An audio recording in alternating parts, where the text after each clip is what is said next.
Bom, e eu começo a falar aí sobre os direitos dos trabalhadores domésticos. A Comissão Especial sobre Igualdade de Direitos Trabalhistas aprovou um projeto que amplia os deveres dos patrões. A proposta de emenda constitucional ainda vai passar por votações na Câmara e no Senado.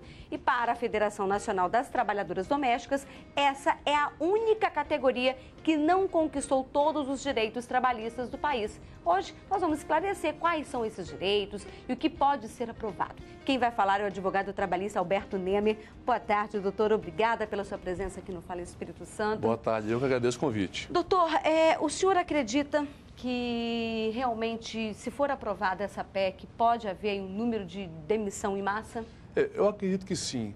Não em razão não quero dizer que ao aumento da garantia de direitos dos trabalhadores, consequentemente, vai gerar essa demissão em massa. Mas eu acredito o seguinte, o custo financeiro dessa função vai realmente vai comprometer realmente o orçamento familiar. Vai aumentar um pouco mais. Exato. Eu acho que muito mais. O que dizem que realmente é que provavelmente com esse aumento de custo as pessoas vão passar a contratar mais a diarista. Exatamente. Eu acho que paralelamente a isso, os deputados e senadores também devem regulamentar a profissão de diarista, porque hoje isso é regulamentado, entre aspas, pela jurisprudência. Então não há uma certeza de que é uma diarista, se são 2 dias e 3 dias. E uma diarista não tem nem os direitos mínimos que as empregadas domésticas têm.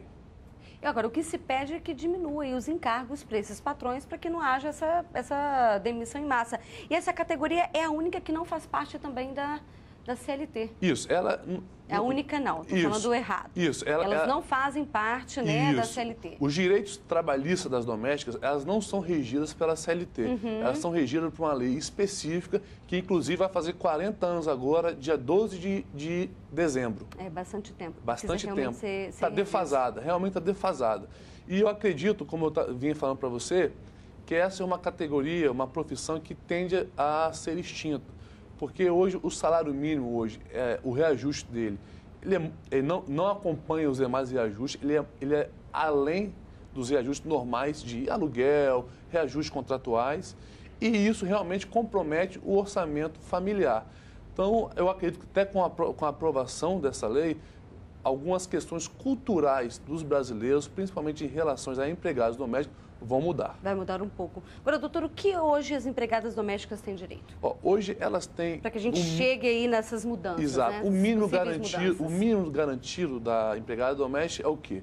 É a assinatura da carteira, é o recolhimento do INSS, tanto pela parte do empregado quanto pela parte do empregador, ou seja, ela vai poder se aposentar com tempo de serviço, ela tem direito a férias, ela tem direito a 13º.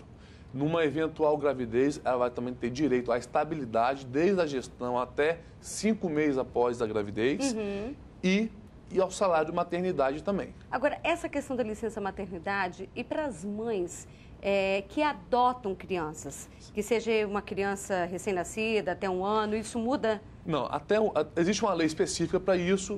Até 1 ano, a pessoa que adotar uma criança até com 1 ano de idade terá os mesmos direitos, a mesma estabilidade e após, com a criança, depende da idade, após 1 ano, a lei regulamenta especificamente o tempo que ela terá estabilidade. Agora, a questão das férias, doutor, ela tem direito aos 30 dias de férias, né, decorridos assim como qualquer outro funcionário, e ela também pode vender esses 10 dias de férias, que é o que a lei permite? A lei de empregados domésticos não especifica sobre a venda de férias para a doméstica.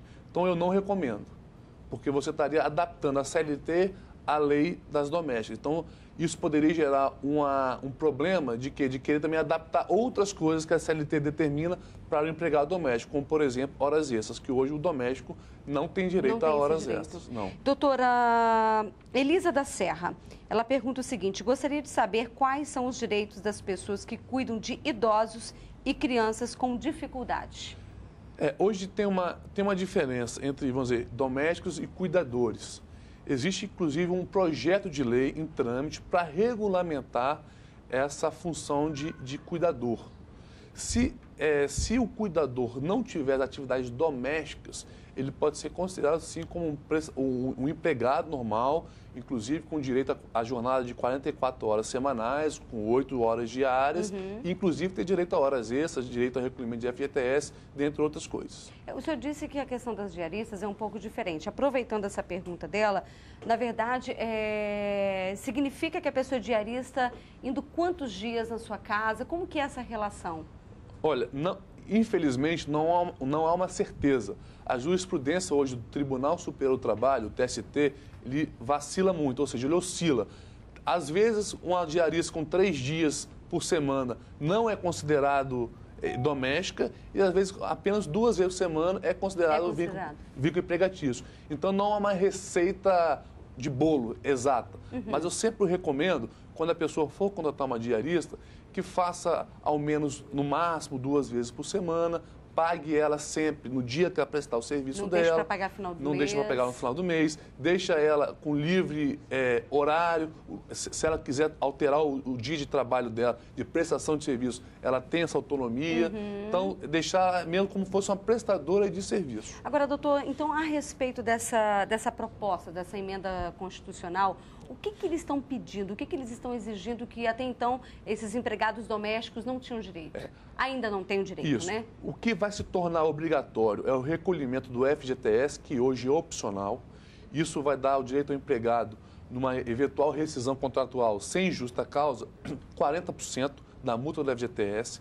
O FGTS, na verdade, hoje, ele só é possível caso a pessoa... O patrão opte pelo recolhimento. Perfeito. Não é obrigatório. Então, vai se tornar obrigatório e, por via de consequência, ele vai ter direito ao seguro-desemprego. E eu acho que o mais importante também, na alteração, vão ser as horas extras, ou seja, vai haver uma jornada de trabalho pré-estipulada. Então, vai mudar realmente a questão cultural de dentro da residência das pessoas. Porque hoje, as pessoas que têm empregadas domésticas que residem na residência, tem os serviços dela praticamente 24 horas disponíveis.